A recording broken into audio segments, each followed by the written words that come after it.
Nga, na na inspection na natin, nandito si Secretary Manny Bunuan para nga explain kung ano yung nangyari dito.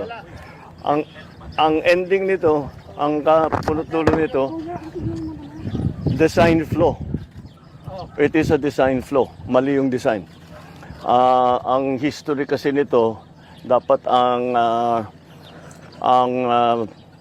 funding nito was supposed to be, ang project cost nito is 1.8 billion. So binawasan to under 1 billion para makamura. Ayan, inayos ngayon, ginawa ngayon yung detailed design. Design is really weak. Dahil kung tutusin ninyo, this is supposed to be a suspension bridge, nakasabit. Nakaganyan yung arko na ganyan, tapos yung bridge suportado ng kable. Ito lang ang suspension bridge na nakita ko sa buong mundo na hindi kable. At yan na mismo ang bumigay. Ayan, diyan bumigay yung bakal. Kung kable yan, hindi dapat bumigay yan.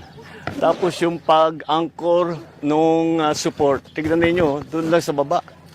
Dapat sa taas yan hanggang sa taas para hanggang sa taas para yung buong arc. Ito ang nagsusupport sa kanya. Yan yung bakal na nakikita niyo at saka yung semento. Yan lang ang nagsusupport doon sa buong tulay. So mahina talaga ang design dito. Hindi natin kailangan malaking nung una pa nga ang ginagawa ito kasi naging umabot 900 million natin yung original na budget. Umabot ng 1.2 dahil nag-refit. Bakit nag-refit? Nung nagko-construction pa lang may nakita na gumagalaw na mahina. Kaya kailangan balikan at refit.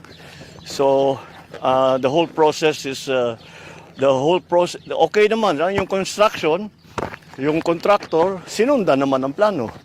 By the book naman yung kanyang ginawa, up to specifications yung kanilang ginawa. Yun lang, yung specifications mali.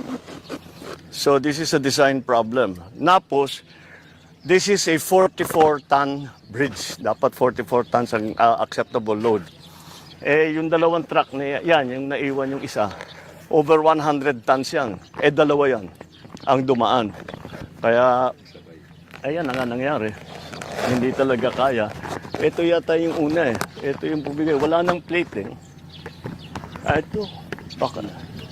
Hindi, sumunod na lang. Ito yung una. Ito yung una. Tama. Kaya nakaganyan yan. Hindi dito. Dahil tama. Dito bumigay, ganyan. Hinila lahat ito. So, wala. We have no choice. We have to go back. So, yung nagtitipid natin sa 1.8 million, useless.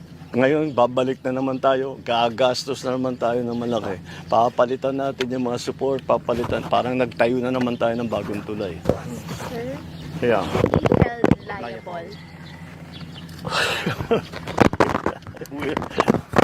be held liable. I always have a saying, fix the problem, not the blame. Ayusin muna natin yung problema. Believe me, we will find out who is responsible. Who is responsible is basically who made the design. Because their design was poor. Look what happened. And then also, those trucks should never have been on the bridge. So, sino liable dyan? Province.